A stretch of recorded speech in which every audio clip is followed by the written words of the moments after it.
सीता और लक्ष्मण के साथ राम ने दंडक वन में प्रवेश किया। वहां पर उन्हें ऋषि मुनियों के अनेक आश्रम दृष्टिगत हुए।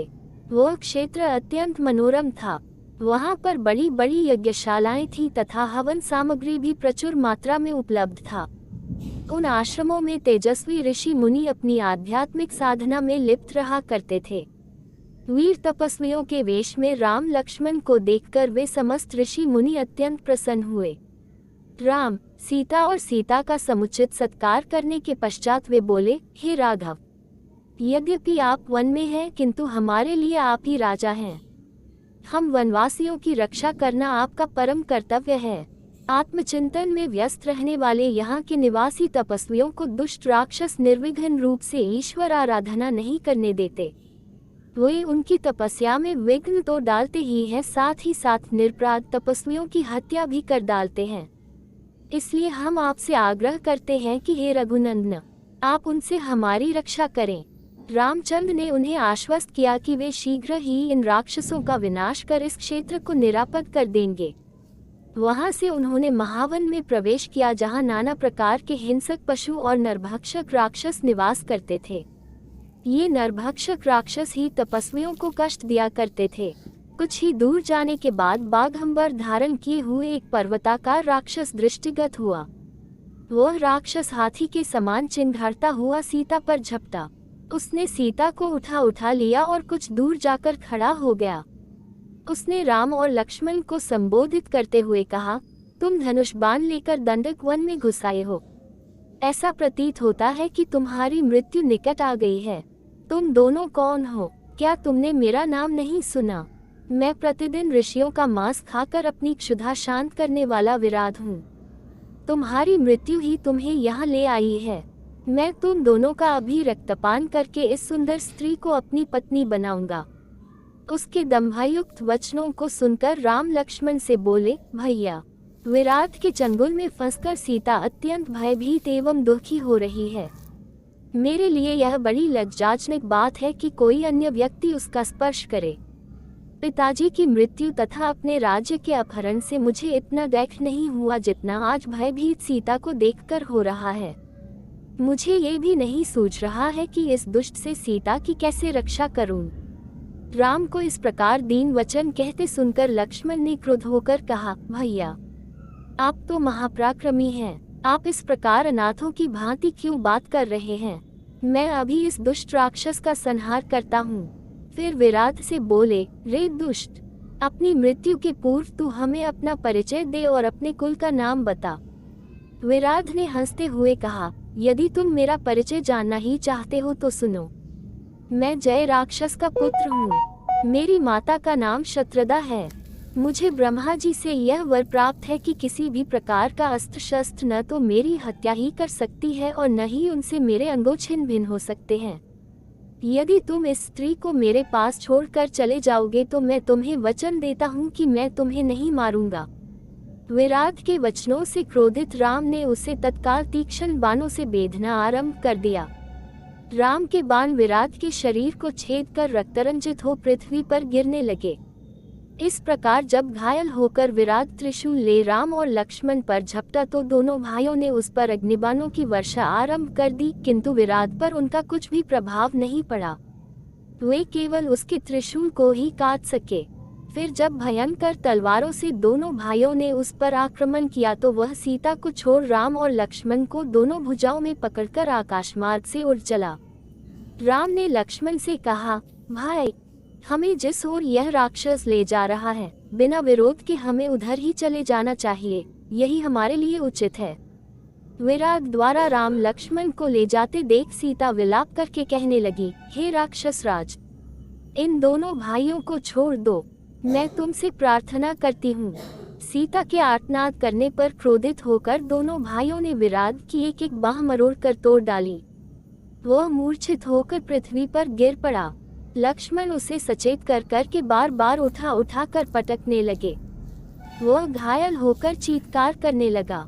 तभी राम बोले, लक्ष्मण, वरदान के कारण ये दुष्ट मर नहीं सकता, इसलिए यही उचित है कि हमें भूमि में गड्ढा खोदकर इसे बहुत गहराई में गाड़ देना चाहिए।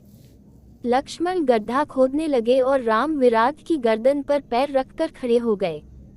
तब विराट बोला, प्रभु, वास्तव में मैं तुम्बुरु नाम गंधर्व हूँ। कुबेर ने मुझे राक्षस होने का शाप दिया था।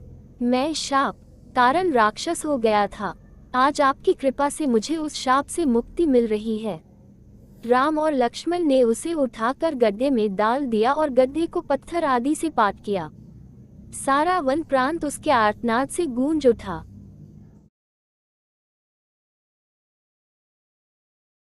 भयंकर बलशाली विराट राक्षस का वध करने के पश्चात राम, सीता और लक्ष्मण महर्षि शर्भांग के आश्रम में पहुंचे। महर्षि शर्भांग अत्यंत वृद्ध थे। उनका शरीर जर्जर हो चुका था। ऐसा प्रतीत होता था कि उनका अंतकाल निकट है। सीता और लक्ष्मण सहित राम ने महर्षि के चरण स्पर्श किया और उन्हें अपना परिचय दिया। महर्षि शर्भांग ने उनका सत्कार करते हुए कहा, हे राम, इस वन प्रांत में कभी कभी ही तुम जैसे अतिथि आते हैं। अपना शरीर त्याग करने के पहले मैं तुम्हारा दर्शन करना चाहता था, इसलिए तुम्हारी ही प्रतीक्षा में मैंने अब तक अपना शरीर नहीं त्यागा था। अब तुम्हारे दर्शन हो गए, इसलिए मैं इस नश्वर एवं जर्जर शरीर का परित्याग कर ब्रह्मलोक में जाऊंगा। मेरे शरीर त्याग करने के बाद तुम इस वन में निवास करने वाले महामुनि सुतीक्ष्ण के पास चले जाना, वे ही तुम्हारा कल्याण करेंगे। इतना कहकर महर्षि ने विधिवत अग्नि की स्थापना करके उसे प्रज्वलित किया और घी की आहुति देकर मंत्रोच्चार करते हुए स्वयं अपने शरीर को अग्नि को समर्पित करके ब्रह्मलोक को गमन किया। महामुनि शर्भांग के ब्रह्मलोक गमन के पश्चात आश्रम की निकटवर्ती कुटियाओं में निवास करने वाले ऋषि मुनियों ने वहां आकर रामचंद्र से प्रार्थना की, हे राघव, क्षत्रिय नरेश होने के नाते हम लोगों की रक्षा करना आपका कर्तव्य है। जो हमारी रक्षा करता है उसे भी हमारी तपस्या के चौथाई भाग का फल प्राप्त होता है। किंतु दैख की बात यह है कि आप जैसे धर्मात्मा राजाओं के होते हुए भी राक्षसजन हमें अनाथों की तरह सताते हैं और हमारी हत्या तक कर देते हैं। इन राक्षसों ने पंपा नदी और मंदाकिनी नदियों के क्षेत्रों तथा चित्रकूट पर्वत में भयानक उपद्रव मचा रखा है। उनके उपद्रव के कारण तपस्वियों के लिए तपस्या करना ही नहीं, जीना भी दूभर हो गया है। ये समाधिस्थ तपस्वियों को मृत्यु के मुख में पहुंचा देते हैं। इसीलिए हम आपकी शरण में आए हैं। आप इस असह्य कष्ट और अपमान से हमारी रक्षा करें और हमें निर्भय होकर तप करने का अवसर दें। राम बोले, हे ऋषि मुनियों, आपके कष्टों के विषय में सुनकर मैं अत्यंत व्यथित हुआ हूँ। पिता की आज्ञा से अभी मुझे 14 वर्ष पर्यंत इन वनों में निवास करना है। आप लोगों के रक्षार्थ मैं इस अवधि में राक्षसों का चुन चुन कर नाश करना चाहता हूँ। आप सबके समक्ष मैं प्रतिज्ञा करता हूँ कि अपने भुजबल से मैं पृथ्वी के समस्त ऋषि द्रोही राक्षसों को समाप्त कर दूंगा। आप लोग मुझे आशीर्वाद दें ताकि मैं इस उद्देश्य में सफल हो सकूं। इस प्रकार से उन्हें धैर्य बंधा और राक्षसों के विनाश की प्रतिज्ञा कर रामचंद्र सीता और लक्ष्मण के साथ मुनि सुतीक्ष्ण के आश्रम में आए। उन्होंने अत्यंत वृद्ध महात्मा सुतीक्ष्ण के चरण स्पर्श किए और उन्हें अपना परिचय दिया। राम का परिचय पाकर महर्षि अत्यंत प्रसन्न हुए। उन्होंने तीनों को समुचित आसन दिया, उनका कुशल क्षेम पूछा तथा फल आदि से उनका सत्कार किया। वार्तालाप करते करते सूर्यास्त की बेला आ पहुंची। तब उन सब ने एक साथ बैठकर संध्या उपासना की और रात्रि विश्राम भी उनके आश्रम में ही किया। प्रातःकाल राम बोले, हे मुनिव, हमारे हृदय में दंडक वन में निवास करने वाले ऋषि मुनियों के दर्शन करने की उत्कृष्ट अभिलाषा है। हमने सुना है कि यहाँ ऐसे अनेक ऋषि मुनि हैं जो सहस्त्रों वर्षों से केवल फलाहार करके तपस्या करते हुए सिद्धि को प्राप्त कर चुके हैं। ऐसे महात्माओं के दर्शनों से जन्म जन्मांतर के पाप नष्ट हो जाते हैं। इसलिए आप हमें जाने की आज्ञा दीजिए। महर्षि सुतीक्ष्ण ने आशीर्वाद देकर प्रेम पूर्वक उन्हें विदा करते हुए कहा, हे राम, तुम्हारा मार्ग मंगलमय हो। वास्तव में यहाँ के तपस्वी असीम ज्ञान और भक्ति के भंडार हैं।